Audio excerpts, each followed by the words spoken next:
Have you ever felt the temptation to negotiate your values for money, power, or approval? What if the gift God has given you could become your greatest test? In this video, you will discover the biblical story of Balaam, the prophet who tried to sell God's gift, how he ended up confronting the divine will, and the urgent spiritual lessons his story leaves for us today. Have you ever wondered why a single word, spoken at the right moment, could change the destiny of entire nations? To understand Balaam's story, it is not enough to know his personal decisions. It is essential to immerse ourselves in the spiritual, political, and cultural world in which he lived. Only then can we understand why his gift was so valuable, why it was so tempting to sell it, and why his story remains a living warning today. We find ourselves in the world of the ancient Near East, a setting where the boundary between the spiritual and the political practically did not exist. Nations did not fight only with armies. They also competed on the invisible plane.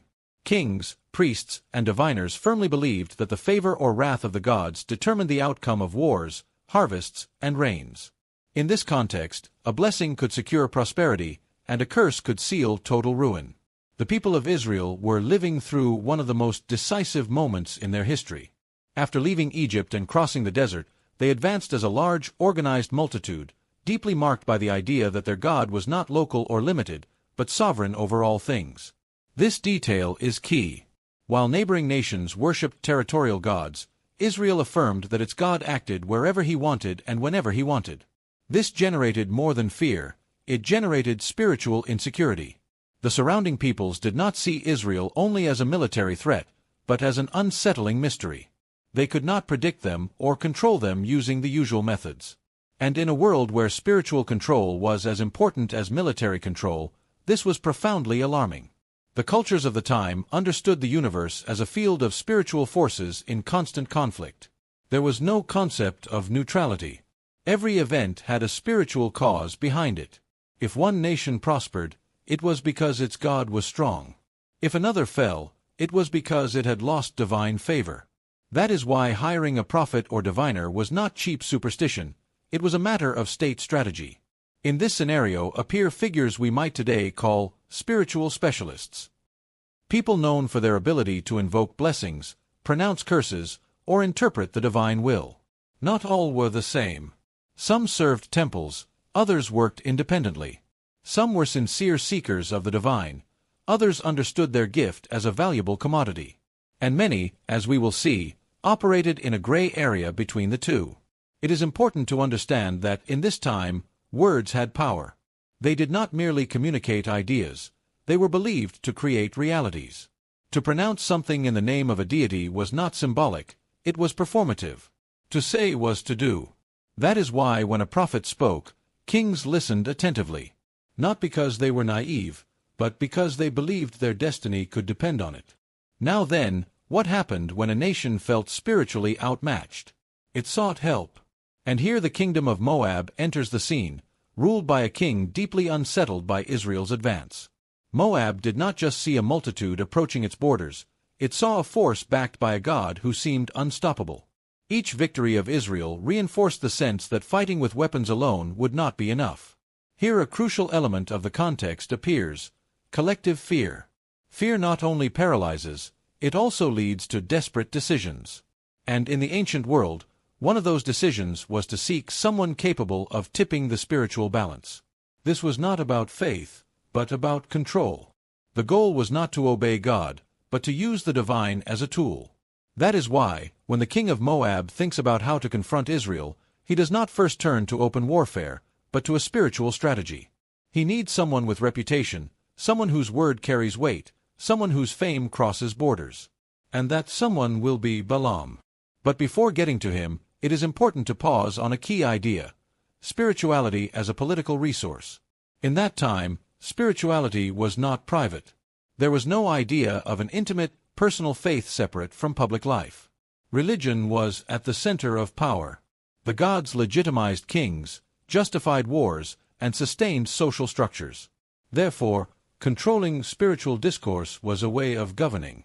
Israel broke that scheme. Its God could not be manipulated. He did not respond to magical rituals or human contracts. He chose to act according to his own purpose. This difference made Israel incomprehensible and, at the same time, terrifying to its neighbors. This clash of worldviews is fundamental to understanding what comes next. On one side, nations accustomed to negotiating with the divine. On the other, a people who claimed that their God did not negotiate. In the middle of that clash appears Balaam, a man who seems to know the true God, but who also understands perfectly the value of his gift in a world that pays well for it. Another important aspect of the context is the spiritual ambiguity of the time. There was no clear line between prophecy and divination as we understand it today. Many figures spoke in the name of gods, received visions or dreams, and offered spiritual services in exchange for rewards. The difference was not always in the spiritual experience, but in motivation and obedience. This makes Balaam's story especially unsettling. We are not dealing with an obvious false prophet from the start. We are dealing with someone who does hear God, who does receive true messages, but who lives in a system where access to the spiritual world can become a source of personal power. In this world, a gift was not just a privilege, it was a currency. And the more precise and effective it was, the more valuable it became. Kings were willing to pay large sums, offer honors, and guarantee security to those who could ensure them spiritual advantage. The danger was not in having a gift, but in confusing the origin of the gift with ownership of the gift. Here is where the context becomes uncomfortably current. Because although thousands of years have passed, the temptation remains the same, using what comes from God to obtain something for oneself. But in Balaam's time, that temptation was normalized. It was expected. It was part of the system. We must also understand that Israel was not seen as a religious people in the modern sense. It was seen as a phenomenon, a group that advanced, grew, and conquered against all odds. And in a world where nothing was attributed to chance, the question was not, are they strong? But, which God supports them? That question is what activates the entire story. Because when a nation believes it has lost the spiritual battle before fighting, it desperately seeks to reverse that situation. And that is where Balaam enters the scene as a key figure, but also as a mirror of the conflict between obedience and ambition.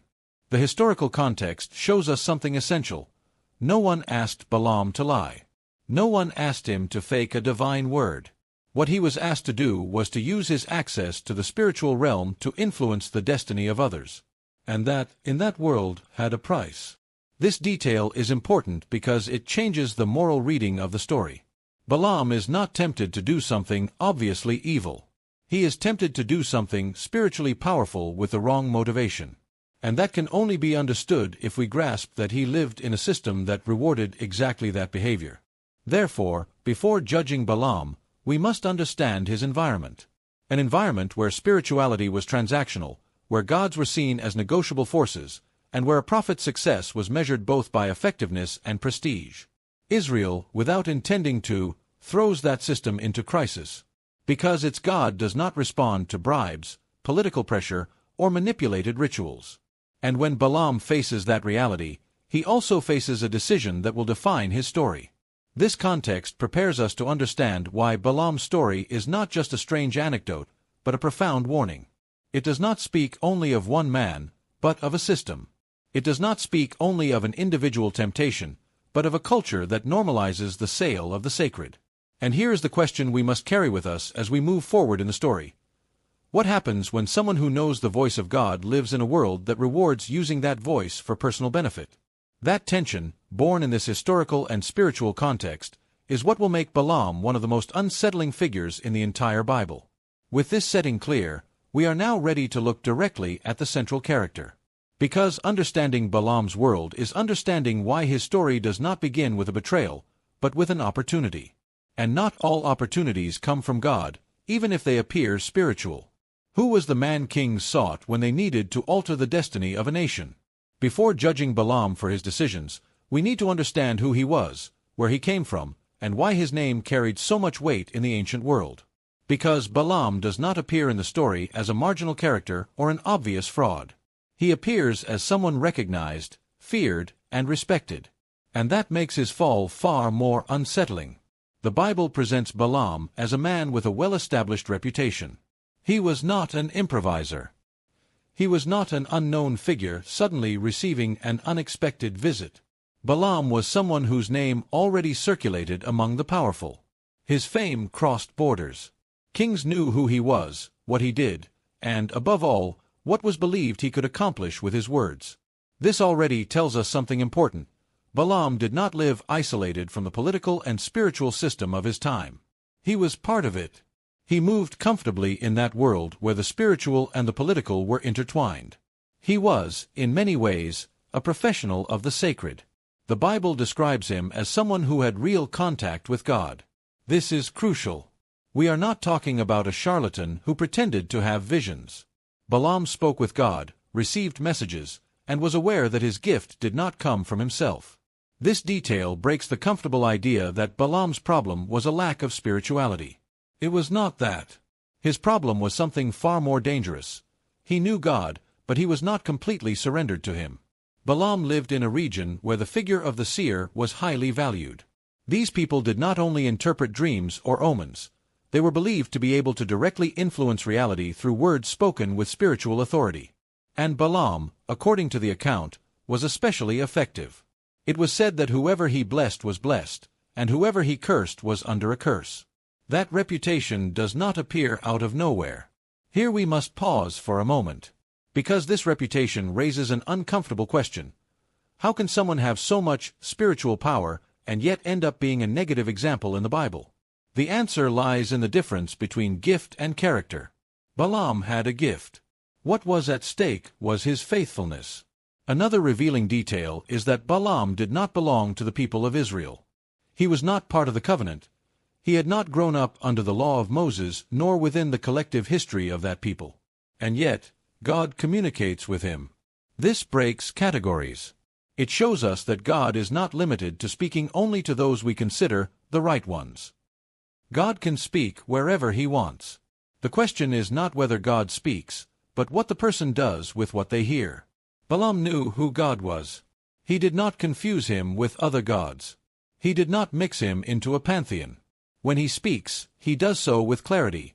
He recognizes the authority of the true God. This makes his story even more tense, because it removes any excuse based on ignorance.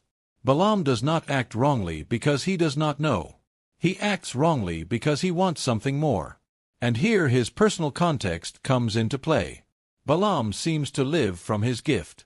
Not necessarily in a corrupt way from the beginning, but within a system where his spiritual ability is his livelihood. This is not a minor detail. When your sustenance depends on what others expect from you spiritually, the risk of compromising the truth increases. Balaam is not presented as poor or desperate, but neither as indifferent to rewards. The narrative makes it clear that honor, recognition, and payment are elements that weigh on his decision-making. They do not dominate him immediately, but they are there, latent. Another fascinating aspect of Balaam is his duality. On one hand, he appears as someone who consults God, who waits for instructions, who does not act without asking. On the other hand, there is a constant restlessness in him, a discomfort with the limits God imposes.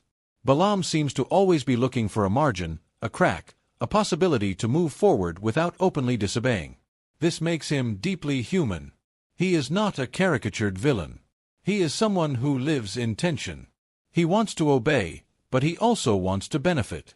He wants to please God, but he does not want to lose what the world offers him.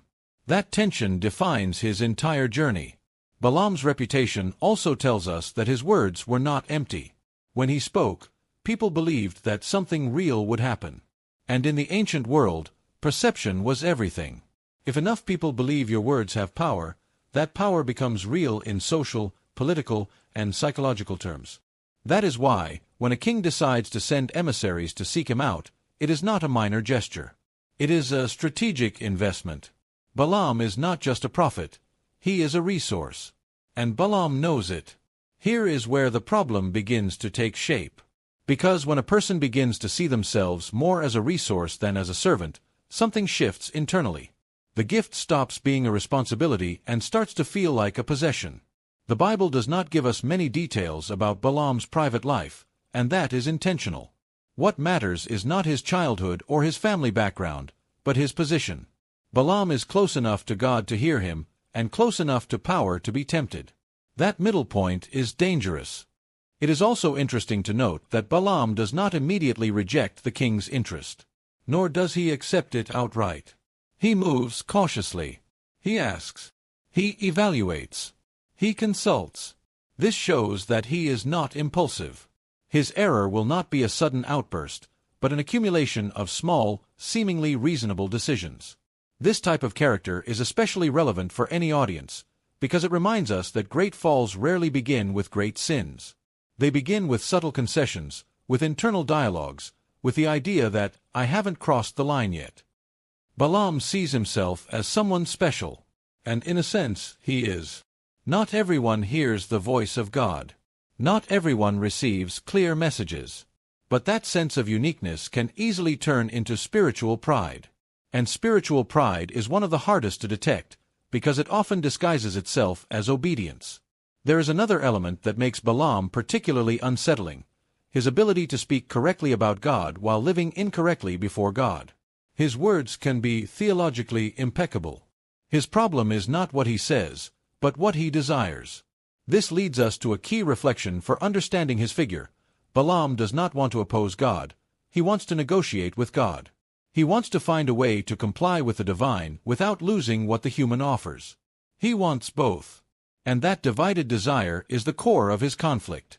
The Bible presents Balaam as someone who understands divine authority, but does not fully embrace submission. And here there is a huge difference. Recognizing God is not the same as surrendering to him. Balaam recognizes, but his heart remains divided. His reputation, then, is not only that of a powerful prophet, but of a man who constantly walks on the edge of a definitive decision. Every time he appears, he is at a crossroads. And every time, he chooses to keep all options open. This explains why his story is so relevant today. Balaam represents those who have real gifts, real callings, and real experiences with God, but who never fully decide whom they truly live for. When the emissaries arrive to seek him out, Balaam is not surprised. That already tells us a lot. He is used to being sought out. He is used to his word having value. He is used to others expecting something from him. And when that becomes normal, the risk of believing one deserves certain rewards increases. Balaam is not naive. He knows his gift is not common. And that knowledge can easily become internal justification. If I have this, it's because I can use it. But the Bible is clear in showing that receiving a gift does not imply absolute freedom to use it however one wants. At this point, Balaam embodies a question that runs throughout the entire biblical story. What do you do when God gives you something that the world desperately desires? That question does not have an automatic answer. It depends on the heart. Balaam could have been remembered as a foreign prophet who fully obeyed God. He could have been an extraordinary example. But his story takes another path because, although he hears the right voice, his inner ear remains attentive to other voices. Understanding who Balaam was prepares us for what comes next. Because when a man like this receives an offer, we are not dealing with a crude temptation. We are dealing with a sophisticated test. A test that does not question his faith, but his loyalty. And that is what makes his story not only ancient, but deeply current. Because Balaam does not fall due to ignorance, but due to ambition. Not because of a lack of spirituality, but because of a lack of total surrender. With this portrait clear, we are ready to move forward. Because now that we know who Balaam was and why his gift carried so much weight, we can better understand why the proposal he will receive will not be easy to reject. And why, when the moment to decide arrives, the conflict will already have been planted long before. Before we continue, don't forget to subscribe so you don't miss more content like this. That way you'll always stay up to date with our upcoming videos. Now, let's keep going. What would you do if you saw a people advancing toward your territory whom you could not stop with armies or known strategies? This is the question that defines Balak, the king who turned fear into political decision and who, without knowing it, triggered one of the most unsettling spiritual episodes in the entire Bible. Balak does not appear in the story as a caricatured villain or as a king cruel by nature. He appears as a frightened ruler. And that detail changes everything. Because the most dangerous decisions are not always born from open evil, but from deep fear. Balak rules Moab at a critical moment. Israel advances, not as a disorganized army, but as a multitude that has already defeated other, stronger peoples. Every step Israel takes is a silent message. Nothing stops them. Balak looks at the map and understands something essential. Moab is not prepared to face Israel in direct war. It is not only a matter of soldiers or weapons. It is a matter of morale, confidence, and something harder to define. Balak perceives that there is a force behind Israel that cannot be measured by usual parameters. And in the ancient world, when you cannot explain something in military terms, you explain it in spiritual terms. Here the true conflict begins. Balak does not first think about attacking, but about neutralizing. And to neutralize Israel, it is not enough to close borders or raise armies. The source of their power must be cut off. That people must be spiritually weakened. And Balak believes he knows how to do it. In the mindset of the time, if a people prospered, it was because its God was strong. And if that God could be influenced, cursed, or deactivated through rituals, then victory was possible. Balak is not inventing anything new. He is following an accepted and respected logic. That is why his decision is not absurd in its context. It is coherent. But that coherence is precisely what makes the story so unsettling. Balak does not seek counsel from elders or generals. He seeks someone with spiritual authority. He seeks someone whose word carries weight in the invisible world. He seeks Balaam. And this tells us much about Balaam's reputation, but also about Balak's desperation. Balak's fear is not irrational. The Bible says Moab was terrified because of the multitude of Israel. It is not just fear, it is strategic panic. Balak understands that if he does not act quickly, Moab will be absorbed, destroyed, or humiliated. And when a king feels his kingdom is at stake, ethical lines begin to shift. Here a key detail appears. Balak does not try to curse Israel himself. He recognizes that he does not have that authority. He recognizes limits. That makes him dangerous, because he knows exactly what kind of power he needs and where to find it. Balak does not play at spirituality. He instrumentalizes it. He sends messengers with a clear request that Balaam curse Israel.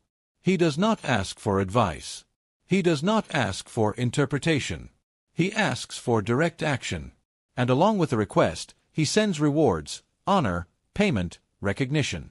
Everything a king can offer to sway a decision. This gesture reveals something deep about Balak. He sees the spiritual as a negotiable tool. He is not interested in God's will. He is interested in results. He does not ask if it is right. He asks if it is effective. And this way of thinking has not disappeared. It has only changed form. Balak firmly believes that a curse spoken by the right person can change the course of history. And in his world, that belief is not superstition, it is common sense. The gods, according to that logic, respond to human stimuli.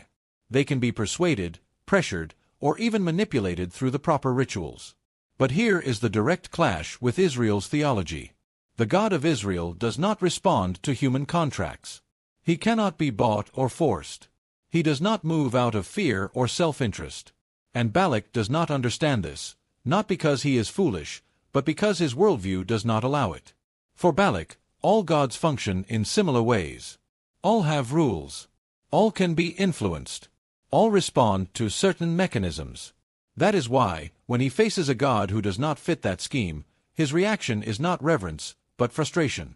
Balak's strategy is clear. If I cannot defeat them on the battlefield, I will defeat them on the spiritual field.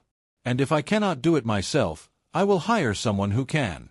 This logic makes Balaam a central piece of the conflict. But let us not forget, Balaam was not sought by chance. He was sought because Balak believed it would work. This point is important to maintain narrative tension. Balak is not naive. He is not improvising. He is betting on a strategy that has worked before with other peoples. The problem is that Israel is not just another people. And its God is not just another God. Balak also shows something else. He is willing to publicly acknowledge his fear. Sending emissaries, offering rewards, and seeking outside help is an admission of vulnerability. For a king, that is no small thing. But fear can make even the powerful expose themselves. The message he sends to Balaam is revealing. He does not say, maybe. He says, I know that whoever you bless is blessed, and whoever you curse is cursed. Balak fully believes in Balaam's power. And that faith in the prophet places Balaam in a dangerous position. Because when others believe in your power more than you fear God, the risk of corruption increases. Balak does not question whether Balaam should do this. He assumes that he can. And that assumption is the core of the problem. Because assuming that someone can use a divine gift at will is confusing the channel with the source. Balak's fear quickly turns into pressure. And that pressure is transferred to Balaam. It is not a direct threat. It is something more subtle and effective: expectations. Balak expects a result. And when someone expects something from you, especially someone powerful, the temptation to comply increases. Here we see how a king's fear becomes a test for a prophet. Balak does not tempt Balaam with obvious immorality. He tempts him with relevance, with influence, with the possibility of being decisive in the destiny of a nation.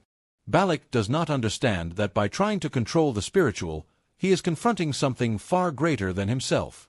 But Balaam does understand it.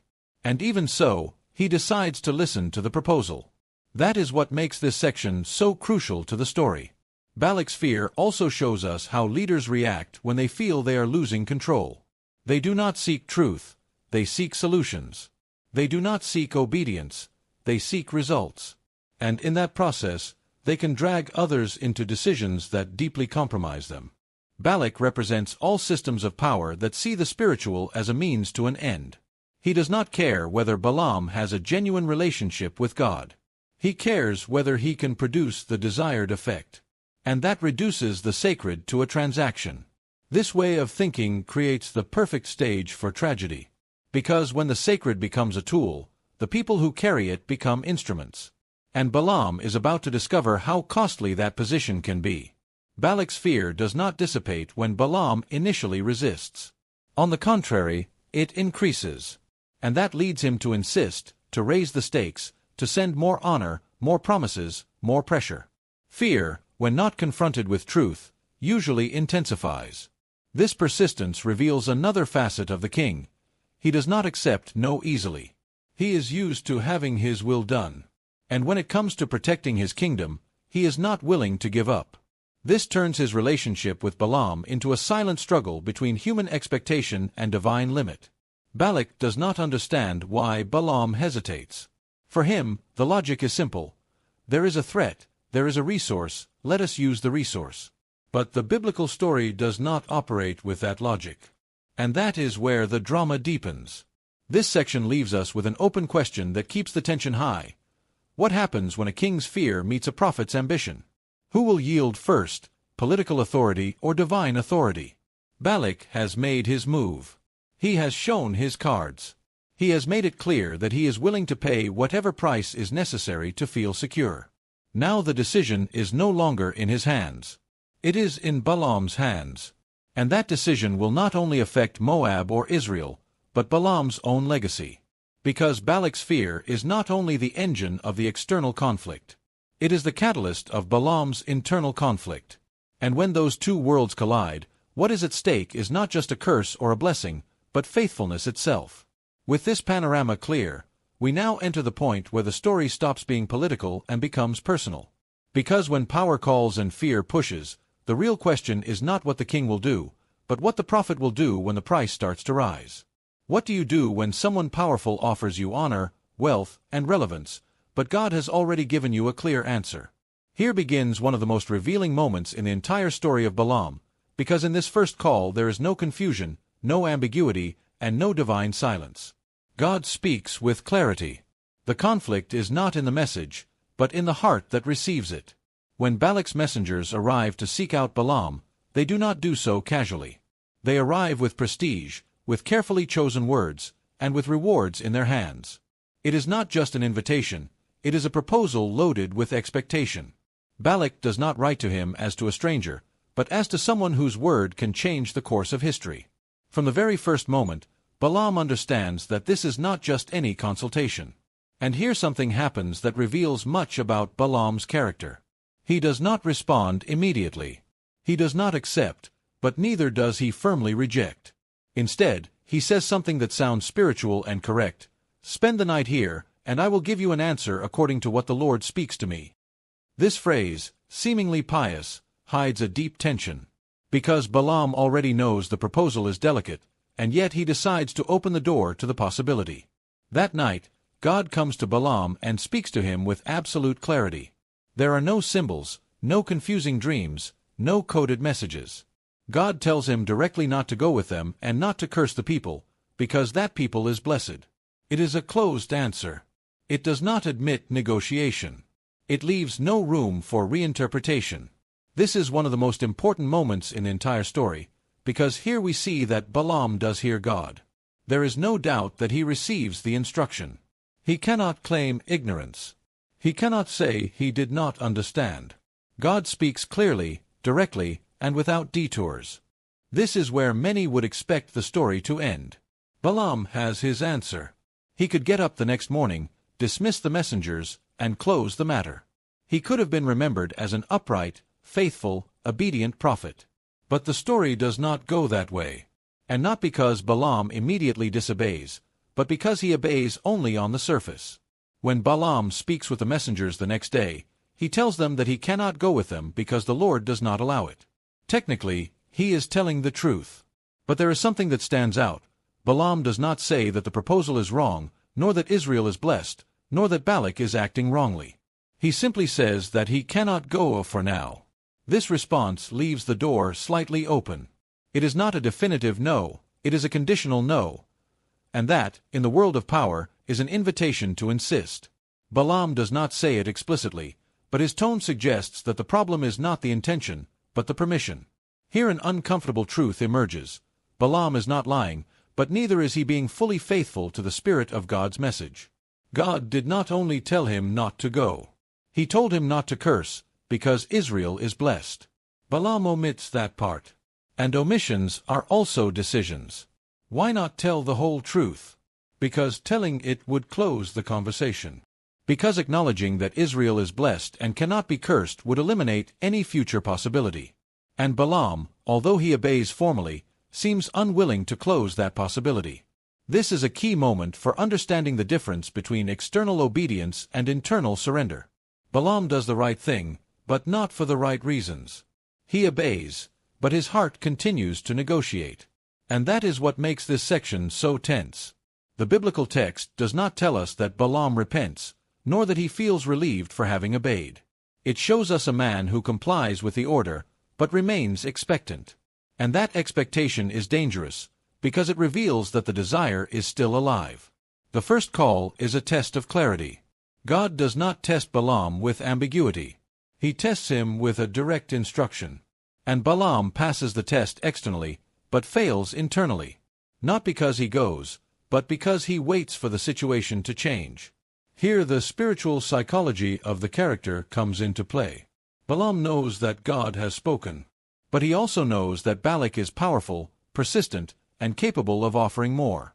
And instead of closing the matter, Balaam leaves open the possibility of a second round.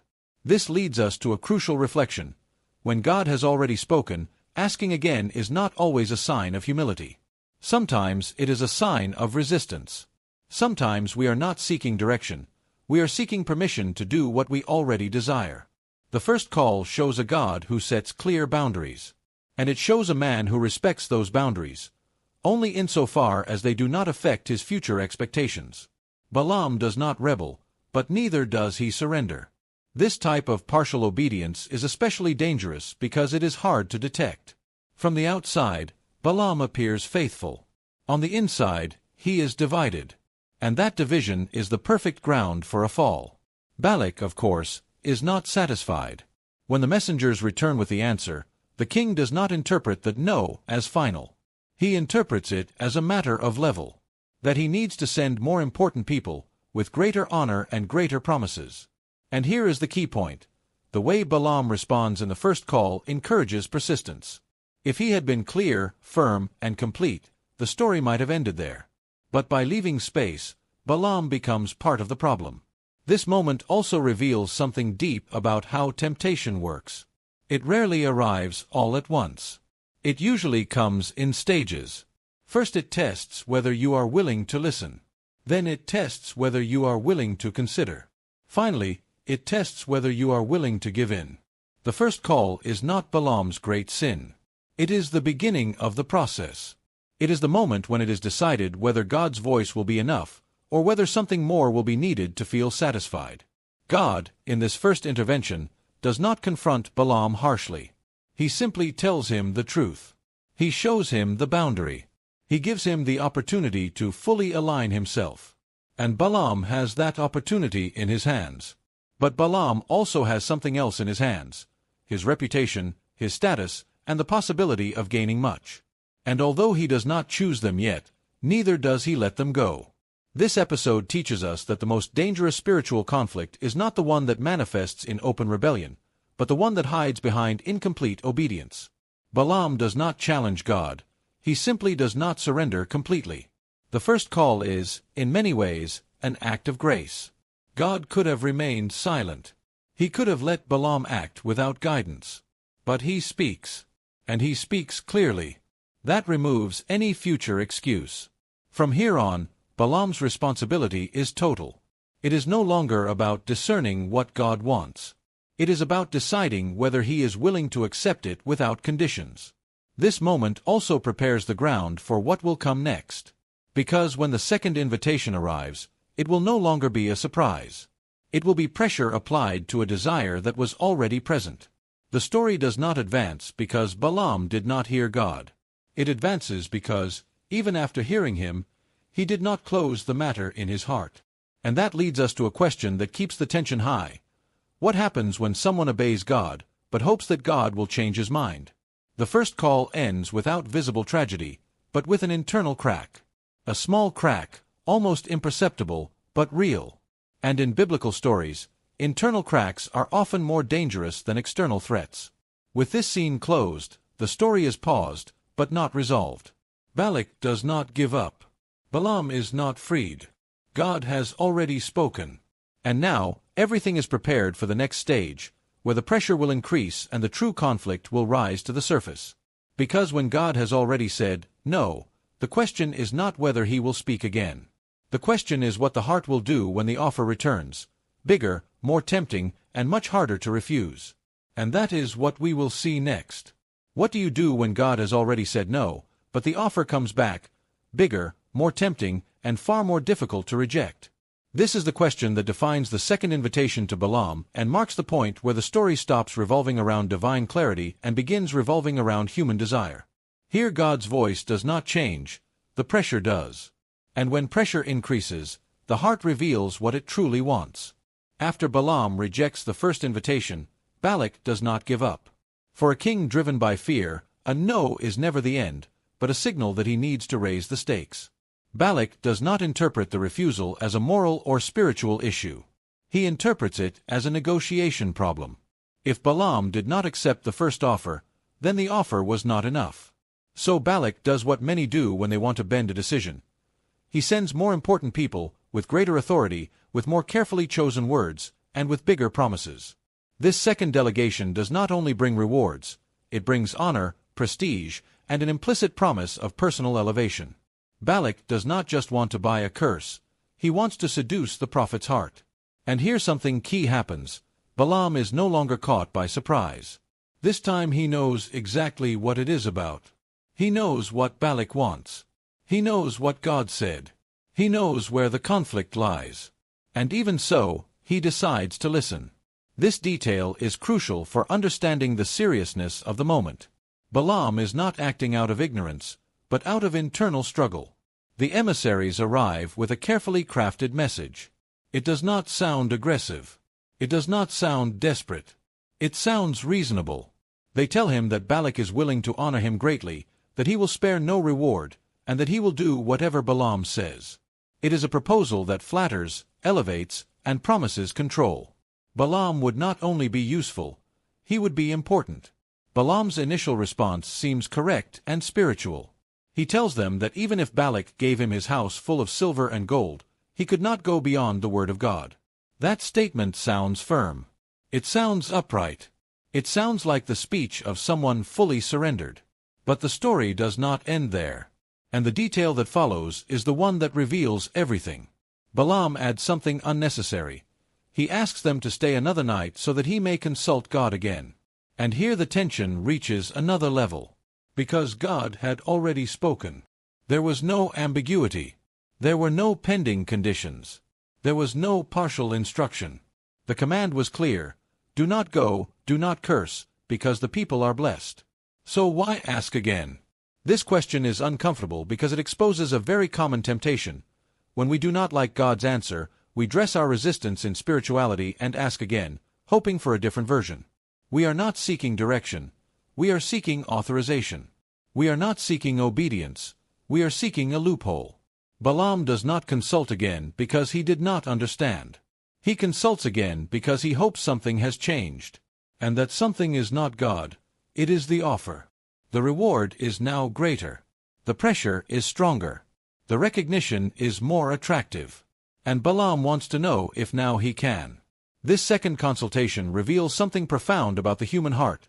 We can hear God clearly and still resist internally. Balaam does not argue with God. He does not contradict his word.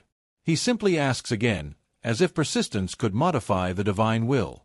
And here comes one of the most disconcerting moments in the entire story. God responds, but not as Balaam expects. God allows him to go. Not because he has changed his mind about Israel, but because he decides to let Balaam follow the path his heart has already chosen. This point is fundamental and often misunderstood. God does not approve Balaam's intention. God does not revoke his blessing over Israel. God does not legitimize Balak's desire. What he does is permit. And permission is not always blessing. Sometimes, permission is a form of judgment. God tells Balaam to go with the men, but to say only what he instructs him to say. This conditional authorization is not full concession, it is an implicit warning. Balaam may move, but he will not have control. He may walk, but he will not dominate the outcome. Here a hard truth emerges. Sometimes God allows us to move forward not because the path is right, but because we insist so much that moving forward becomes the way we will learn. Not every divine permission is a sign of approval. Sometimes it is a sign that God respects our insistence, even when it will lead us to painful consequences. Balaam interprets the permission as a victory. And that is what makes it dangerous. Because when the heart strongly desires something, it can confuse tolerance with endorsement. Balaam gets what he wanted: to go, to advance, to remain relevant, to not lose the opportunity. But the cost of that yes will be far higher than he imagines. This second invitation is the true turning point of the story. In the first call, Balaam obeys externally.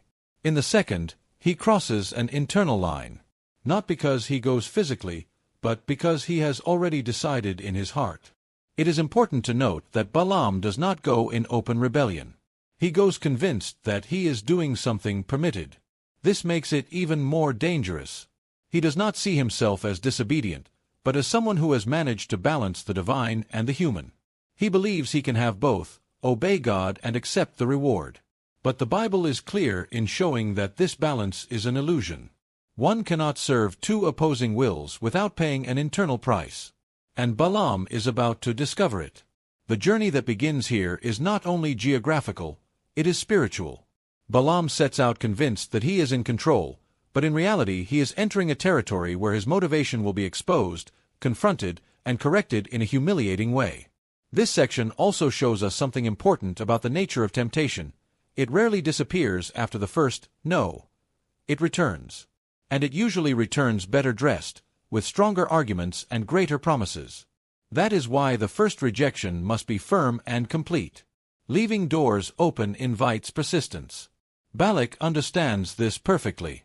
He knows pressure works. He knows honor seduces. He knows no one is immune to feeling important. And Balaam, though spiritually aware, is not immune either. The second invitation is not only a test of obedience, but a test of contentment. Balaam already had an extraordinary gift. He already had a real relationship with God. He already had recognition.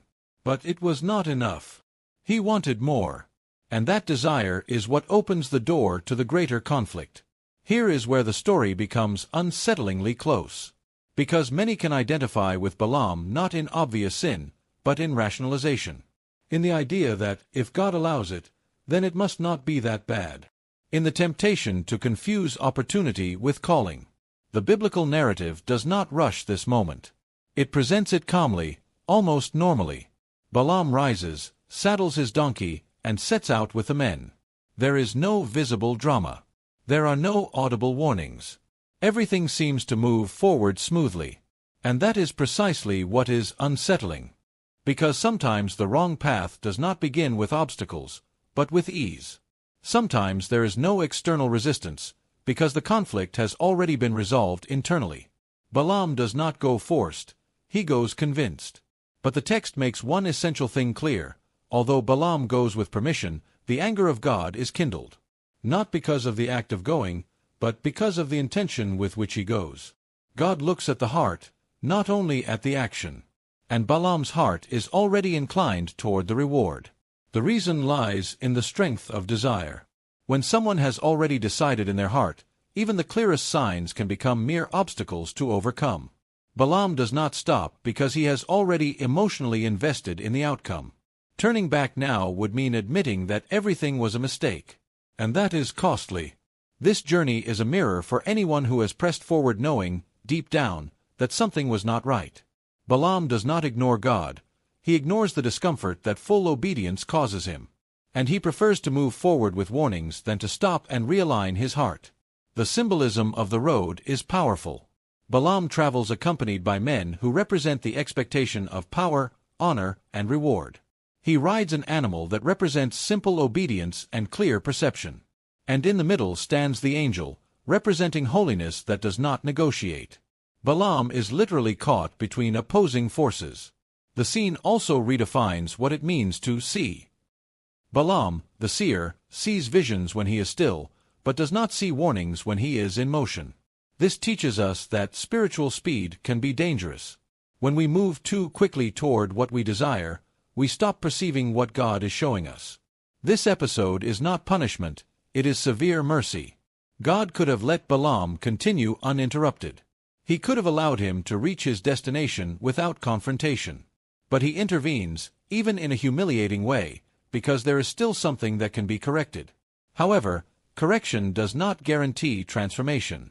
It only offers the opportunity. And Balaam, though warned, does not stop.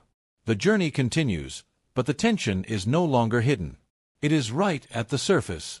This journey prepares the stage for what comes next. Balaam will arrive to meet Balak not as a confident prophet, but as a divided man, aware of his fragility, yet still drawn to the reward. That division will be evident in every word he speaks. Balaam's journey leaves us with a profound lesson: not all movement is progress. Sometimes we move toward something we desire while retreating spiritually. Sometimes the path that seems open is full of warnings we only see when we stop. It also confronts us with a direct question that holds the listener's attention. How many times have we interpreted the absence of obstacles as approval, when in reality it was only tolerance? How many times have we confused "God didn't stop me" with "God agrees"? Balaam's path is uncomfortable because it is not extreme. There is no open rebellion. There is quiet persistence.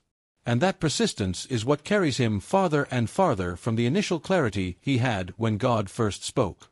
This journey does not end with a definitive decision. It ends with a renewed warning and a still divided heart. Balaam continues forward, but he can no longer say he did not know. He can no longer say he was not warned. The conflict is now fully exposed. And that leaves us on the edge of the next act. Because when someone reaches their destination carrying unresolved warnings, what happens there will be even more intense. Balaam has arrived with a dangerous mixture of external obedience and internal desire. And that conflict is about to manifest publicly. Because the road does not only reveal who you are, it prepares you for what you will say when everyone is watching. And Balaam is about to speak. Before we continue, don't forget to subscribe so you don't miss more content like this. That way you'll always stay up to date with our upcoming videos. Now, let's keep going. What happens when someone arrives exactly where they wanted to be, only to discover that there they no longer control their own voice? Balaam's arrival before Balak marks one of the most intense and tense turns in this entire story, because here an unsettling paradox is revealed. The prophet who tried to sell the gift of God arrives to negotiate, and discovers that his gift no longer belongs to him. Balak receives Balaam with a mix of urgency and expectation. For the king of Moab, this is not a symbolic or spiritual meeting, it is a strategic operation. Israel is advancing, fear is growing, and Balak firmly believes that a curse spoken by Balaam can change the destiny of his kingdom. He does not see him as a man, he sees him as a resource. And Balaam, though arriving warned, understands that language perfectly. From the very first exchange, Balak makes his reproach clear. He asks why Balaam did not come earlier, as if Balaam had wasted an opportunity. And he adds something revealing, "Am I not able to honor you?" He does not speak of God. He does not speak of truth. He does not speak of justice. He speaks of honor, prestige, reward. It is exactly the ground on which Balaam has been struggling from the beginning. Balaam responds with correct words. He says that he can only speak what God puts in his mouth. He sounds faithful. He sounds upright. But we have heard this phrase before. The problem is not what Balaam says, but why he is still there. If his heart were truly aligned, he would not need to be in that place to demonstrate obedience. But Balaam continues trying to walk a tightrope, obeying God without renouncing human reward. Balak wastes no time. He takes Balaam to a high place from which he can see part of Israel's camp. The strategy is clear. See in order to curse. The setting is not accidental. The high places, the altars, the sacrifices, all point to creating a spiritual environment that Balaam knows very well. 7 altars, 7 sacrifices.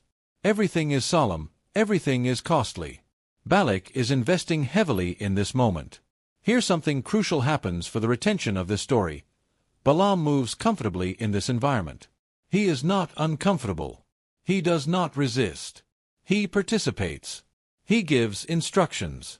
He seems to know exactly what to do.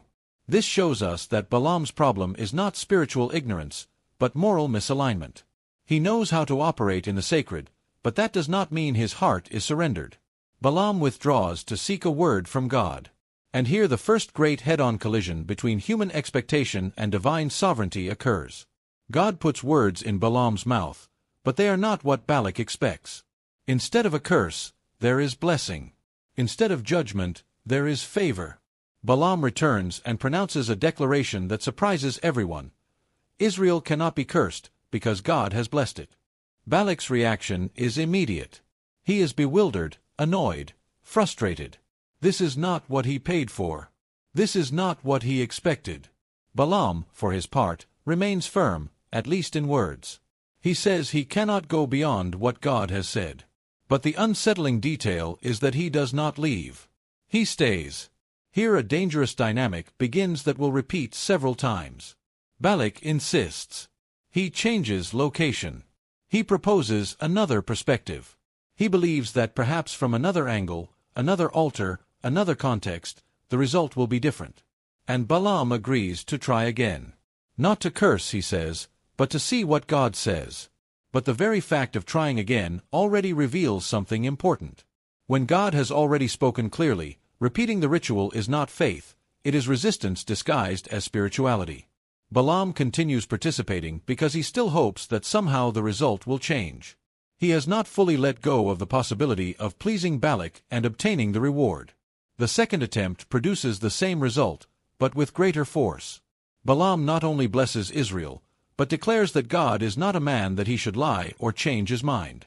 It is a powerful statement, almost ironic, because the one who seems to be waiting for God to change his mind is Balaam himself. His words are true, but his situation is contradictory. Balak begins to lose patience. He tells Balaam not to curse them, but at least not to bless them. This phrase is revealing. Balak tries to negotiate even silence. If he cannot get a curse, at least he wants neutrality. But in the kingdom of God, truth cannot always be neutralized. Balaam once again insists that he can only say what God commands him. And God keeps speaking. And what God says continues to be blessing. Each attempt by Balak produces a stronger, clearer, more definitive declaration of divine favor over Israel. What Balak wanted to use as a weapon becomes a public proclamation of exactly what he feared. Here something deeply humiliating for Balaam is revealed. His gift does not respond to his convenience. He cannot manipulate it. He cannot sell it. He cannot adjust it to the highest bidder. The gift he tried to negotiate becomes an instrument that exposes him. Balaam turns into the voice that proclaims what goes against his own economic interests. This is one of the most intense moments in the entire narrative, because it shows that God can use a person even when their heart is not fully aligned. But that does not mean approval. It means sovereignty. Balaam speaks truth, not because he has resolved his internal conflict, but because God does not allow his word to be manipulated. As the blessings continue, Balaam enters a kind of prophetic trance. His declarations become poetic, deep, full of vision. He speaks of Israel's future, of its strength, of its expansion. He even utters words that point to a future king. All of this comes from the mouth of a man who arrived seeking reward. The tension is at its peak. Balak is furious. Balaam is trapped. He cannot curse, but he does not leave either. This point is key to understanding what comes next. Balaam does not get the money he came for, but he also does not leave with a clear break.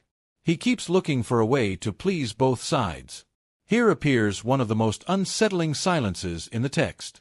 After repeatedly blessing Israel, Balaam receives no further direct instructions to curse.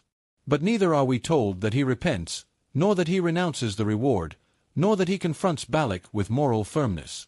The conflict remains alive. It simply seeks another outlet. Balak finally explodes. He tells Balaam to flee, to leave, that he has lost the honor he intended to give him. Balaam responds with correct words, reminding him that he had already warned that he would only speak what God commanded. Everything sounds fair. Everything sounds spiritual. But something is still unresolved. Balaam leaves, but not completely clean. He has been unable to curse, but he has not renounced the gain. And this detail is crucial, because it prepares the ground for one of the darkest turns in the story. Balaam could not sell his mouth, but he can still sell his counsel. This point keeps the audience fully engaged, because it seems that the story has ended, but in reality it is about to enter its most dangerous phase. Balaam cannot do what Balak wanted directly, but he finds an indirect way to obtain what he desires. The blessings pronounced by Balaam are beautiful, powerful, and true. But they do not come from a surrendered heart, but from a gift that God controls even when the bearer has not fully surrendered. And that leaves an unsettling question hanging in the air. What will Balaam do now that he could not curse, but also did not obtain his reward? The section ends here, with an ambiguous feeling. On one hand, God has triumphed. His people have been publicly blessed. On the other hand, Balaam remains a divided man. And when someone cannot sell the gift but does not renounce the desire for gain, they usually seek alternative paths. This moment teaches us something profound and dangerous. It is possible to speak truth and yet be far from the full will of God. It is possible to be used without being approved. It is possible to bless with the mouth and betray with later actions. Balaam's arrival before Balak does not end with an immediate fall, but with a public exposure. Balaam is revealed as someone who cannot control the gift, but who also has not decided to abandon the desire to sell it. And that tension is the fuel for the next act. Because when the gift cannot be sold directly, the temptation does not disappear. It only changes form. And that is exactly what we will see next. What do you do when you cannot sell your gift directly, but you still desire the reward with the same intensity? Here we enter the darkest, most subtle, and most dangerous part of Balaam's entire story, because at this point the prophet stops trying to manipulate the word of God and decides something even worse, to use his spiritual intelligence to go around the divine will without confronting it head-on. Balaam is no longer standing before Balak proclaiming blessings. The public stage has ended. The altars are behind him. The prophetic words have already been spoken. On the surface, Balaam appears to have complied. He did not curse Israel. He said exactly what God put in his mouth. He could leave with a clear conscience. But he does not. Because although his mouth obeyed, his heart continues to negotiate. This is the moment when the story stops being loud and becomes silent. There are no more grand speeches or public confrontations. Now everything happens in the realm of strategy, private counsel, whispered ideas. And that is where Balaam becomes most dangerous. The Bible does not record a long direct conversation between Balaam and Balak at this point, but it does reveal something decisive later. Balaam gave counsel. And that counsel was not a direct curse, but something far more effective. Balaam understood something Balak had not fully grasped. Israel could not be defeated from the outside as long as it remained faithful on the inside. Balaam had blessed Israel with his mouth, but now he coldly observes its weak point. It was not military. It was not strategic. It was spiritual, and more specifically, moral. Balaam understands that if Israel breaks its covenant with God, then divine protection weakens without a single curse ever being spoken. Here a definitive break occurs in Balaam's character. He can no longer claim confusion. He can no longer say he is just trying to obey. Now he is acting with full awareness. He decides to teach Balak how to provoke Israel's fall from within. The plan is simple and devastating. Not to attack with armies, but with seduction. Not to curse, but to distract. Not to confront, but to infiltrate. Balaam advises Balak to allow, and even encourage, Moabite women to approach Israel's camp, to present themselves not as enemies, but as invitation. This counsel reveals a deep understanding of human behavior. Balaam knows that weariness from the journey, curiosity, desire, and lack of spiritual vigilance can do more damage than any spell. He does not propose a frontal attack, but a slow erosion. The result is tragic. Israel falls into the trap. The people begin to mix, to participate in foreign rituals, to compromise their faithfulness. It does not happen all at once. Not everyone falls at the same time. It is a gradual, almost imperceptible process. And precisely for that reason, it is so effective. Here we see the true impact of Balaam's counsel. He did not need to curse. He achieved something worse. He contributed to the people weakening from within. And although God intervenes, although there is judgment, although there is correction, the wound is already done. Thousands die. The pain is real. The consequence is devastating. This is the point where Balaam crosses a line of no return. Because it is no longer about desiring the reward. It is about being willing to sacrifice others to obtain it. Balaam is not the one who commits the sin, but he is the one who designs the path toward it. And that makes him responsible. What is most unsettling is that Balaam does not appear publicly celebrating this outcome. There is no record of boasting. There are no scenes of triumph. Everything happens in the shadows. And that shows us that the most dangerous sin is not always scandalous.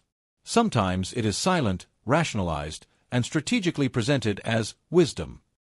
Later, the biblical text makes the connection clear. It leaves no room for doubt. Balaam is identified as the intellectual author of this fall. It was not an accidental error. It was a plan, a deliberate counsel.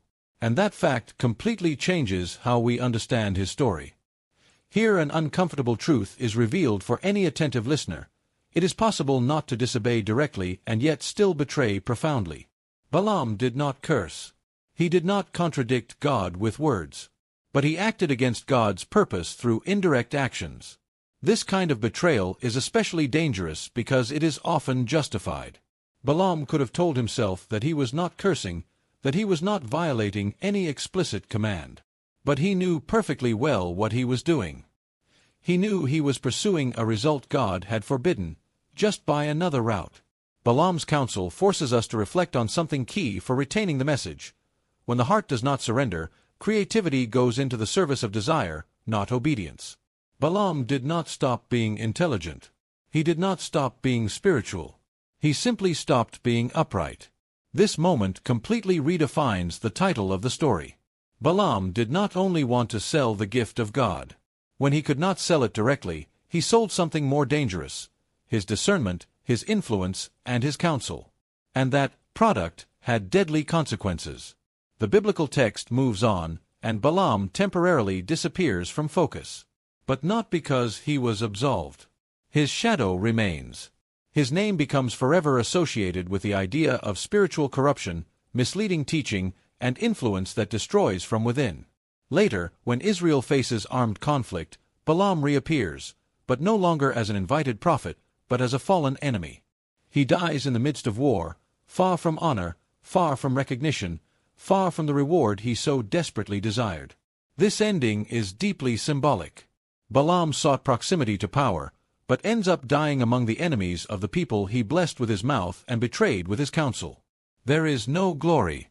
There is no legacy. There is no lasting honor. The New Testament does not forget Balaam. His name is cited as a warning. It speaks of the way of Balaam, the error of Balaam, of those who love unjust gain. Balaam becomes a symbol, not of someone who fell through ignorance, but of someone who preferred profit over character. This ending keeps the audience fully engaged because it breaks the classic expectation. Balaam does not fall in a spectacular moment. He is not struck down before Balak. He is not silenced while prophesying. His fall is progressive, strategic, and deeply human. The story of Balaam does not end with a single visible act of disobedience, but with an accumulation of small, rationalized, and justified decisions. And that makes it dangerously close. Here is the lesson that runs through this entire section and sustains attention to the end. When gift is separated from character, it becomes a dangerous tool. Balaam continued to have the gift. He continued to have vision. He continued to be heard. But his influence was destructive. This episode forces us to ask uncomfortable questions. What do we do when we cannot obtain what we want directly? Do we renounce it, or do we look for shortcuts? Do we accept the limit, or do we try to go around it? Balaam chose to go around it. And that detour cost him his integrity, his legacy, and ultimately his life. Not because God did not speak to him, but because Balaam never fully let go of what he desired. The section ends with a heavy, intentional feeling. There is no celebration. There is no relief. Only a clear warning. The greatest spiritual danger is not always saying the wrong thing, but teaching others how to get there without saying it. And so, the prophet who spoke with God, who blessed with authority, and who was used to proclaim eternal truths, is forever marked as someone who tried to sell the gift of God, and ended up losing himself in the process. Because when the heart does not surrender, the gift does not redeem. And when gain becomes the priority, even spirituality can become a weapon. Before we continue, don't forget to subscribe so you don't miss more content like this. That way you'll always stay up to date with our upcoming videos. Now, let's keep going. What remains when the story ends? The character disappears, and only the warning remains. The final section about Balaam does not seek to close with a spectacular ending, but with a reflection that unsettles, because Balaam's legacy is not that of a classic villain nor of a hero who fell suddenly.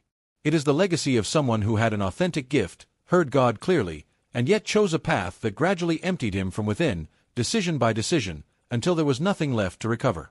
When Balaam dies, he does not die as an honored prophet or as a remembered sage. He dies in the midst of conflict, on the wrong side of history. The biblical text mentions it almost without emphasis, as if his end were inevitable, as if there were nothing left to explain. And that final silence is deeply eloquent. Balaam, who spoke so much, ends without a voice.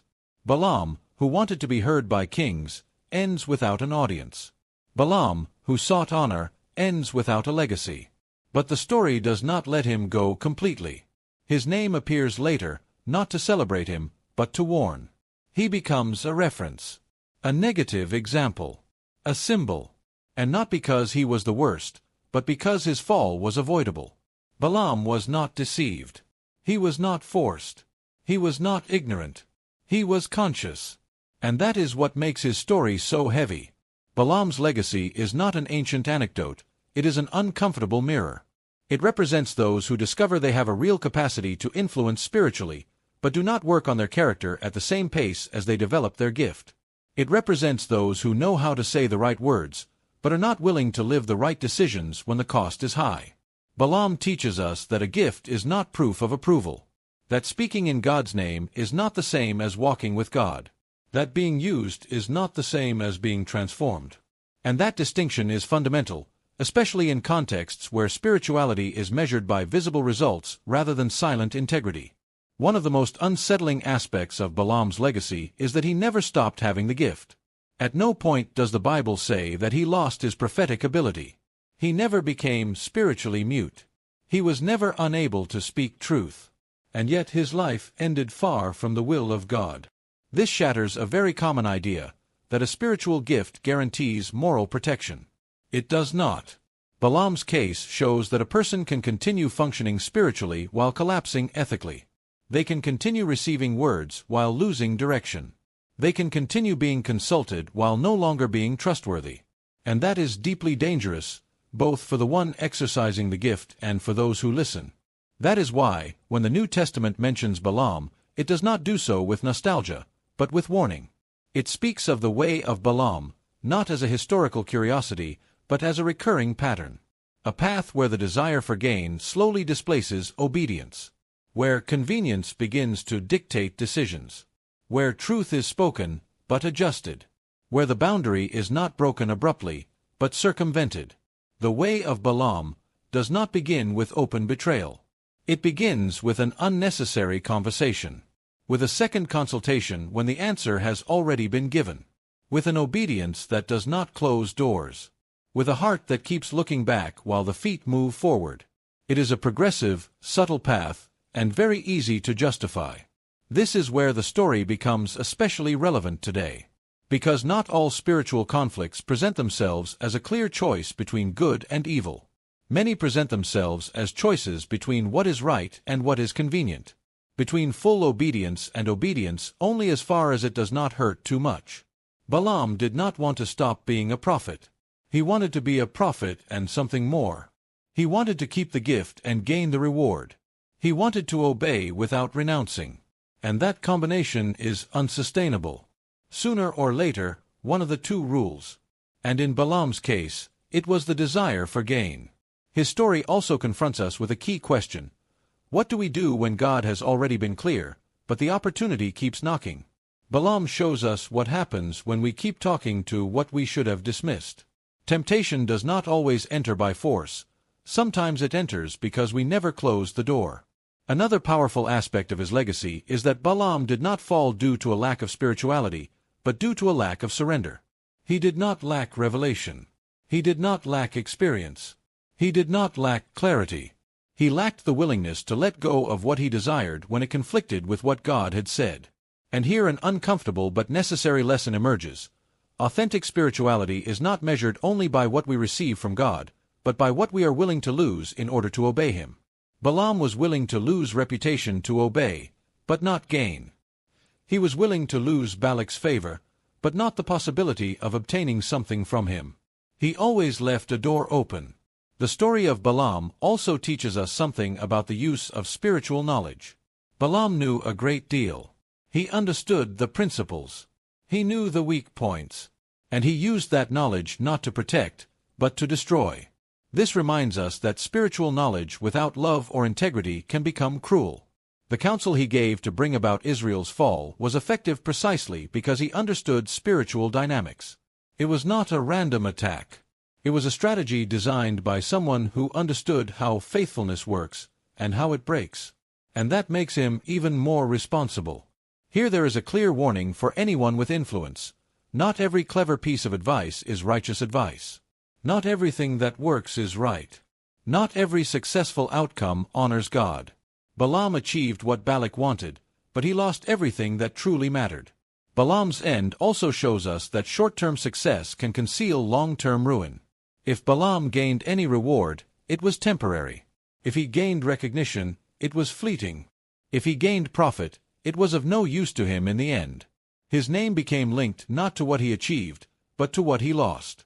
And yet, his story is not in the Bible simply to condemn him, but to warn us. Balaam is a signpost on the road.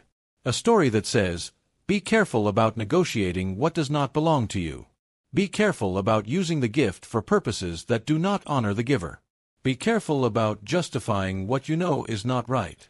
The final lesson of Balaam is not that God stopped speaking, but that the heart decides whether it listens. God spoke from the beginning. He spoke clearly. He spoke repeatedly. He even intervened in dramatic ways. Balaam could never say that he did not know. His problem was never a lack of direction, but a lack of surrender. This leads us to a deep reflection that holds the listener's attention to the very last second. What are we doing with what God has entrusted to us? Do we see it as a calling to serve, or as a tool to obtain something more? Are we willing to obey even when no one rewards us for it? The story of Balaam reminds us that a gift is not a shield. That anointing does not replace character. That spirituality without integrity becomes dangerous. And that not everyone who speaks in God's name walks in God's direction. Balaam wanted to sell the gift of God, but he ended up selling himself. Not all at once, but little by little. Decision after decision. Omission after omission. Silence after silence. Until there was nothing left to defend. And perhaps that is the strongest warning of all. We do not always lose ourselves through one great, visible sin, but through a series of small concessions that seem harmless, yet gradually displace the center of our heart. The story ends, but the question remains open. Not to judge Balaam, but to examine ourselves. Because as long as there are people with gifts, with influence, and with opportunities, the path of Balaam will remain a real possibility. The difference will not be in the gift received, but in the decision made when obedience comes into conflict with gain. That is where everything is defined. And so this story concludes. Not with applause. Not with celebration. But with a clear and necessary warning. The gift of God is not sold, not negotiated, and not adjusted. Because when we try to do so, the price we end up paying is always higher than we imagine. What do we do now with a story like this, after seeing so closely how an authentic gift can go astray and become a warning? This final section is not a decorative epilogue or a simple summary. It is the moment when the story of Balaam stops being merely ancient and becomes uncomfortably current. Because Balaam does not live only in the biblical past. His conflict appears every time a person discovers they have influence, spiritual capacity, or a voice, and must decide what to do with it. The story of Balaam forces us to pause and honestly confront something that is rarely said out loud. Having a gift does not make you immune to bad decisions. On the contrary, sometimes it exposes you more. Balaam did not fall because of ignorance, but because of ambition. He did not fall for lack of spirituality, but for lack of surrender. And that pattern repeats far more often than we would like to admit. One of the greatest dangers this story reveals is the normalization of internal negotiation. Balaam never openly said, "I am going to betray God." What he did was far more subtle. He left conversations open that should have been closed. He asked again when the answer had already been given. He moved forward when he should have stopped. And he looked for alternative paths when the straight path did not offer what he wanted. That is how many real downfalls begin, not with rebellion, but with concessions. This story also challenges the idea that visible results validate internal decisions. Balaam spoke true words. He blessed correctly. He prophesied accurately. From the outside, he appeared functional. But on the inside, he was divided. And that division eventually manifested in actions that harmed others. The message is clear. Something working does not mean it is right, and someone being used does not mean they are living with integrity. Here a crucial question emerges for the person watching this video. Are we caring for our character with the same intention with which we develop our abilities? Balaam cultivated his gift, but neglected his heart. He knew how to hear God, but he did not know how to say no when the cost of obedience was giving up what he wanted. And that lack of coherence was enough to ruin everything. The story of Balaam also teaches us that the problem is not always money itself, but what money represents. For Balaam, the reward was not just wealth, it was recognition, influence, status. It was feeling important in the eyes of the powerful. And when that becomes the priority, even what is sacred can turn into currency. Another key lesson is that not every spiritual attack comes from the outside. Balaam understood something dangerous. When you cannot destroy something head-on, you can weaken it from within. And that logic does not apply only to peoples or systems. It also applies to individuals. When we do not guard our inner life, when we lower our vigilance, when we begin to justify small inconsistencies, damage is never far behind. This final section also invites us to reflect on the responsibility that comes with influence. Balaam was not only someone who fell, he was someone who dragged others down with him. His counsel had real, painful, and deadly consequences. This reminds us that spiritual influence is never neutral. It always builds or destroys, protects or exposes. And that is why it must be exercised with fear, humility, and responsibility. There is something deeply human in Balaam's story that explains why it remains relevant. Balaam was not a monster. He was a man with real gifts, real conflicts, and real desires. Precisely for that reason, his story is unsettling. Because it does not allow us to look down from above, it forces us to look into the mirror. It is also important to note that God spoke to Balaam more than once. He warned him. He confronted him. He even stopped him in a supernatural way. This shows us that God does not give up easily.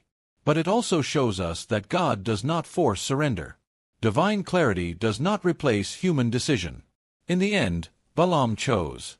And here is one of the strongest reflections to close with. God can speak clearly, but he cannot obey for us. He can warn, correct, stop, and confront, but he cannot surrender a heart that does not want to surrender. Balaam heard God, but he never fully yielded. And that difference changed everything. The story of Balaam does not call us to distrust gifts, but to guard them. It does not call us to reject spirituality, but to live it with coherence. It does not call us to flee influence, but to exercise it with integrity. The problem was not that Balaam had a gift, but that he wanted to use it without fully submitting to God's purpose. This final section also leaves a clear warning for our time. The greatest spiritual danger is not always doctrinal error, but moral inconsistency. Balaam said the right things, but lived the wrong decisions. And that combination is more dangerous than obvious error, because it is harder to detect. If this story leaves us with anything, it is an invitation to examine our motivations. To ask ourselves why we do what we do, whom we truly want to please, what we are willing to lose in order to obey. Because the decisive point is rarely on the public stage, but in the private decisions no one sees. The story of Balaam does not end with visible redemption, and that is also part of its power. Not all biblical stories end well. Some end as warnings. And those warnings are not there to condemn us, but to awaken us. If you have made it this far, it is not by chance. This story demands time, attention, and reflection. Because it is not only about Balaam, but about anyone who has ever felt the temptation to adjust the truth, negotiate convictions, or justify decisions for the sake of convenience. The closing of this story does not seek to leave you with fear, but with awareness. It does not seek for you to point at Balaam, but to examine yourself. It does not seek for you to reject gifts, but to live them with humility. Because in the end, the great question Balaam leaves us with is not what he did wrong, but what we will do when an opportunity arises that clashes with what we already know God has said. And that question, if we are honest, remains open. What do we do when a story ends, but the discomfort remains? This final section does not seek to add new information, but to seal the experience, because a story like Balaam's is not meant to be filed away, but processed. This is where everything we have seen, heard, and understood is condensed into one last invitation, to decide what we will do with what we now know. The story of Balaam does not conclude with a great act of poetic justice or with an emotional restoration. It concludes with an open warning. And that is intentional. Because the Bible does not always close stories to comfort us, sometimes it leaves them open to transform us. Balaam is not remembered for an inspiring quote or a heroic moment, but for a trajectory that could have been different. This final section forces us to face an uncomfortable truth. It is not enough to start well. Balaam started well. He heard God. He acknowledged his authority. He spoke true words. But he did not finish well. And that reminds us that faithfulness is not proven in an isolated moment, but in sustained coherence between what we know, what we say, and what we do. There is something deeply revealing in the fact that Balaam never denied God. He never spoke against him. He never declared himself rebellious. His problem was subtler and therefore more dangerous. He wanted to live with two loyalties. He wanted to honor God without letting go of ambition. He wanted to obey without renouncing. He wanted to serve without surrendering. And that tension eventually broke him. Here a key teaching emerges to bring this to a close. Not every spiritual conflict is loud. Some are silent, internal, almost invisible from the outside. Balaam did not fall in public. He fell in private decisions. In conversations he should not have continued. In silences he should not have kept. In paths he should not have followed, even though they seemed permitted. This story also teaches us that God can speak clearly and still respect our decisions. God did not stop warning Balaam. He spoke to him. He stopped him. He confronted him. But he never forced him. And that reminds us that human will carries real weight. God does not impose obedience. He invites it. He does not buy faithfulness. He waits for it. He does not negotiate principles. He establishes them. Balaam's life confronts us with a final question that does not allow quick answers. What are we doing with the clarity we already have? Because the problem is rarely a lack of direction. Many times, it is a lack of willingness to accept what that direction requires us to lose. Balaam knew what he should do. He knew it from the first night. Everything that came afterward was the consequence of not accepting that first answer with his whole heart. And here there is a powerful lesson. Postponing obedience does not make it easier, it makes it more costly. We also learn that a gift does not protect against inner erosion. Balaam continued to have vision, words, and authority, but his inner life kept fragmenting. This reminds us that spiritual growth is not only about accumulating experiences, but about integrating character. When the gift grows faster than character, a fall is not a remote possibility, it is a matter of time. This final section also invites us to rethink how we define spiritual success. Balaam had impact. He was heard by kings. His words were recorded. But his life ended empty. This forces us to redefine what it really means to win. Because not everything that shines honors, and not everything that works builds up.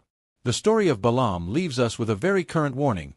Not everything that is legal is faithful, and not everything that is permitted is right. Balaam walked paths that seemed open, but were not aligned. And that difference determined his destiny. As we close this journey, it is important to remember that the Bible does not tell these stories to humiliate us, but to awaken us. Balaam is not an example to despise, but a warning to listen to. His life tells us that the greatest danger is not always losing the gift, but losing the heart while keeping it. This final section is also an invitation to honesty. To recognize that all of us, at some point, face similar tensions. All of us have felt the pull between obeying and accommodating. Between being faithful and being convenient. Between saying no firmly or leaving the door slightly open. The difference lies in what we do with that tension. Balaam chose to maintain it. To choose not to decide. To wait for the conflict to resolve itself. And that never works.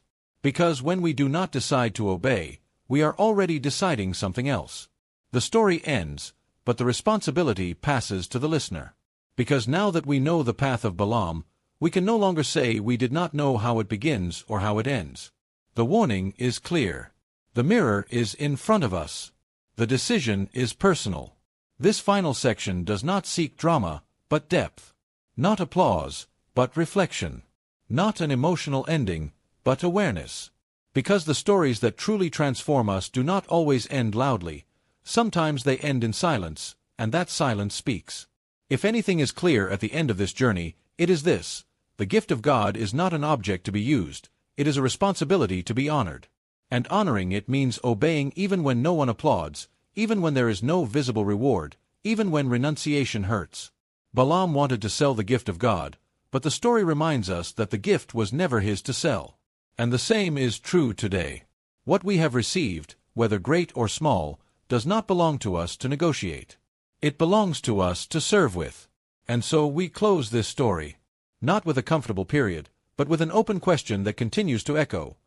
When the moment comes to choose between complete obedience and attractive convenience, which path will we take? Because that moment, sooner or later, comes for everyone. And when it does, the story of Balaam will already have shown us what happens when we do not choose well. What if this story did not end here, but continued speaking to us every time we face a difficult decision? This final section is not a narrative closing. It is a personal call, because the story of Balaam only fulfills its purpose when it stops being observed and begins to be applied. This is where the account stops being about an ancient prophet and becomes a living question for each of us. Balaam is remembered not because he did not know God, but because he knew him and still chose poorly. And that may be the most powerful reason his story remains relevant. Not all spiritual errors are born from ignorance. Many are born from the conflict between what we know is right and what we deeply desire. Balaam knew. He heard. He understood. But he was not willing to pay the full price of obedience. This section invites us to courageously look at that exact point where we tend to justify ourselves. That moment when we say, "It's not that serious, just this once, I can handle it, God understands."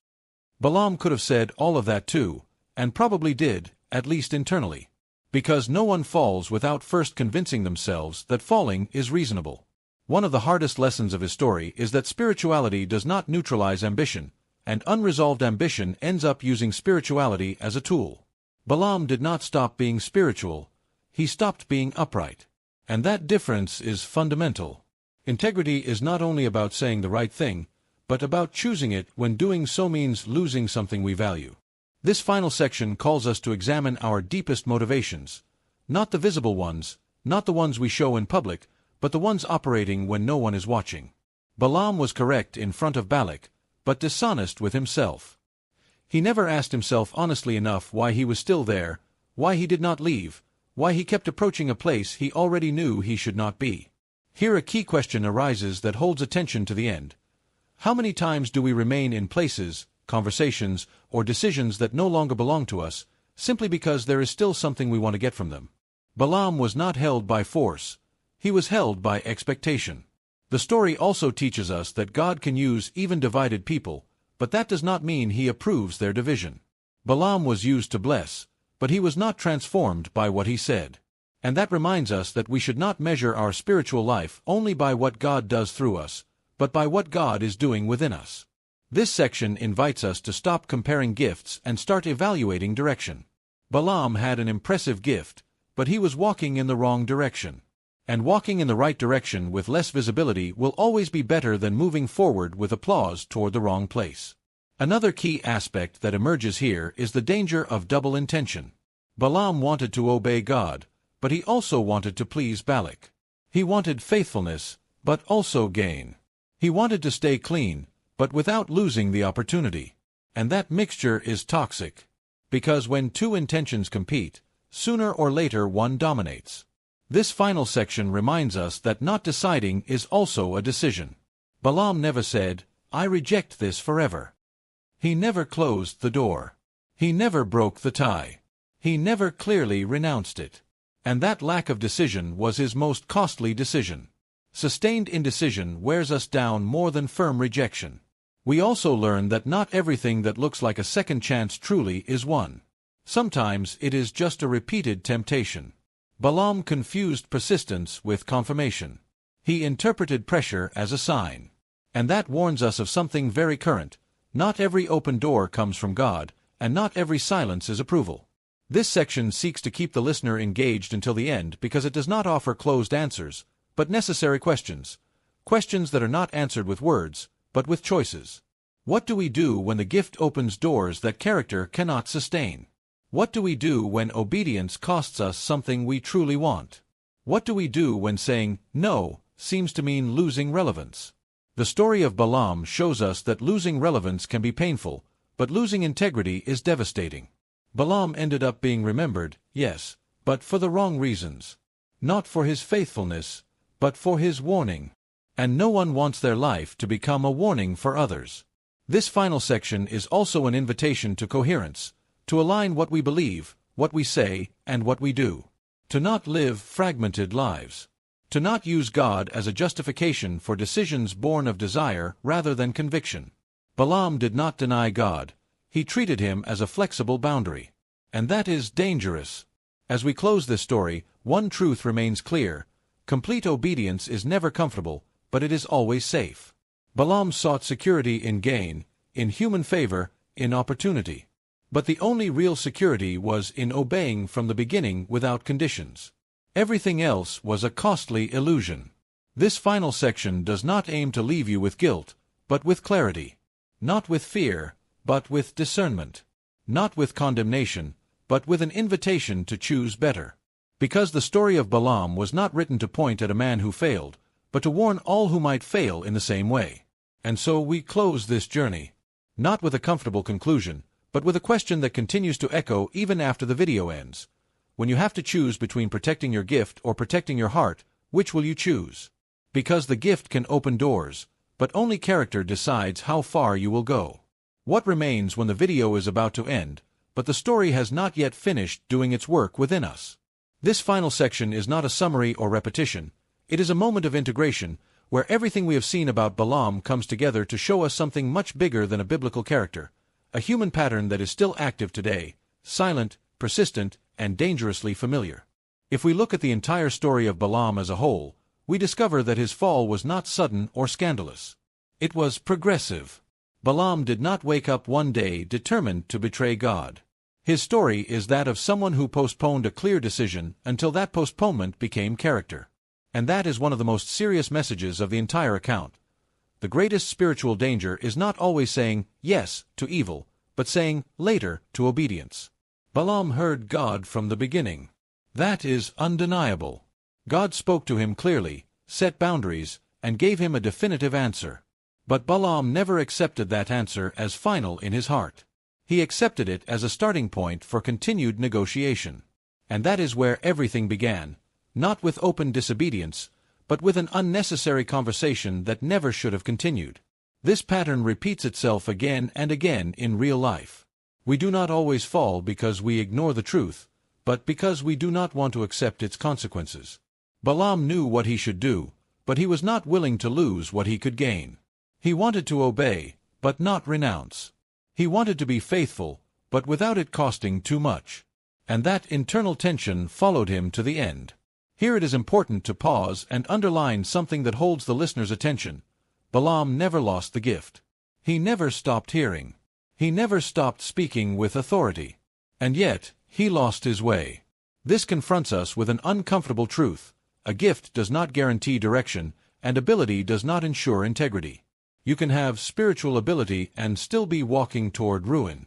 The story of Balaam forces us to rethink how we understand blessing.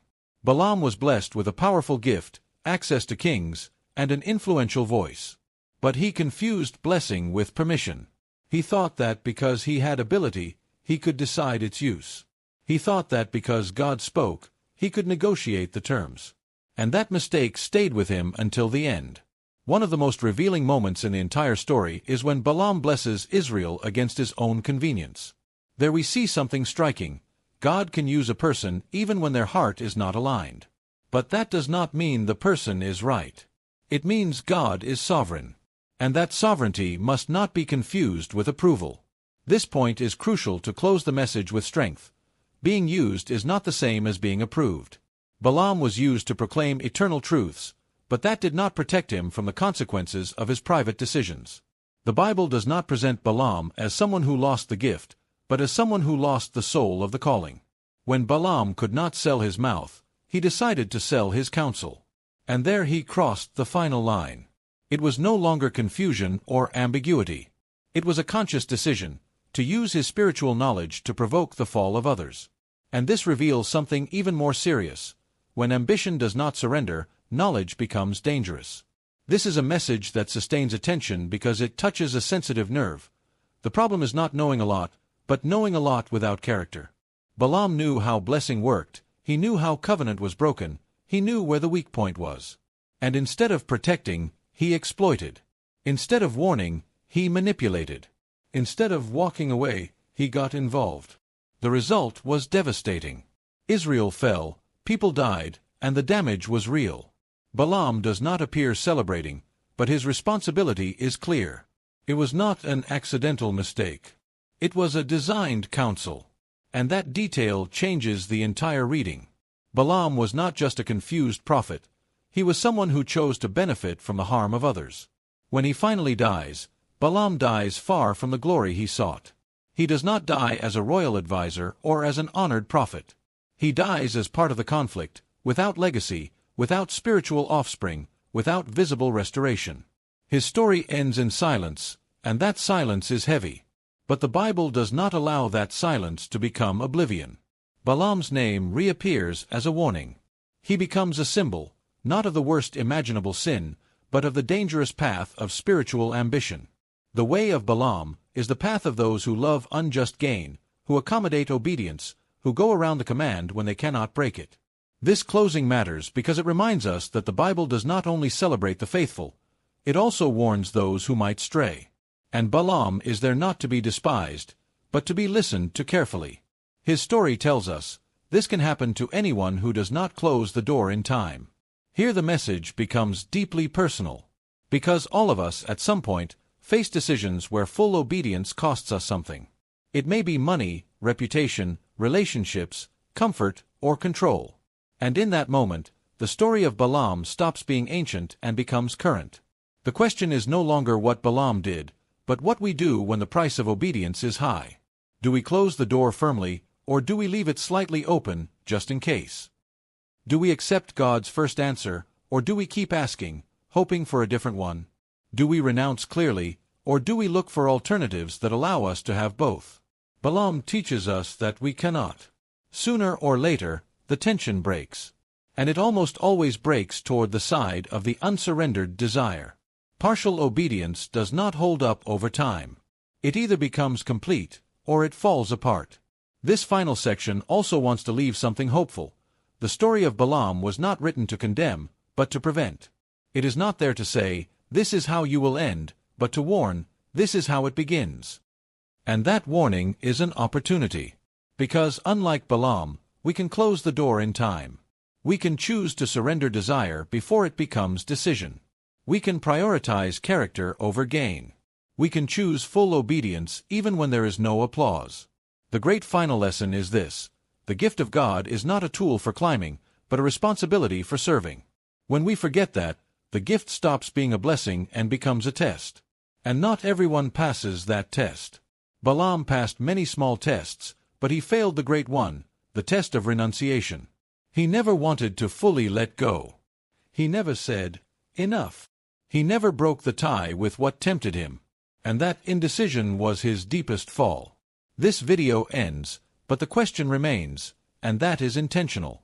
Because the stories that transform us are not the ones that entertain us only while they last, but the ones that keep working within us afterward. And the story of Balaam has that power. And so we close this entire journey. Not with an artificially happy ending, but with a clear and necessary truth. Not everyone who has a gift lives to honor the giver, but everyone who honors the giver protects the gift.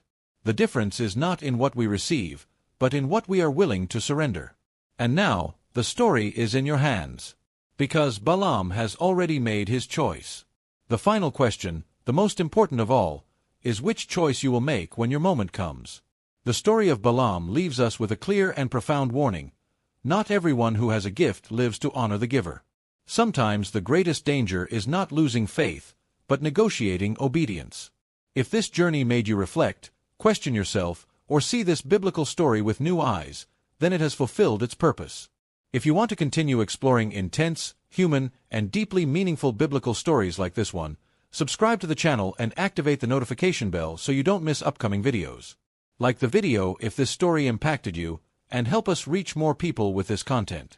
And tell us in the comments, which part of Balaam's story made you think the most? Your participation is key to continuing to give voice to stories that still have so much to teach us today.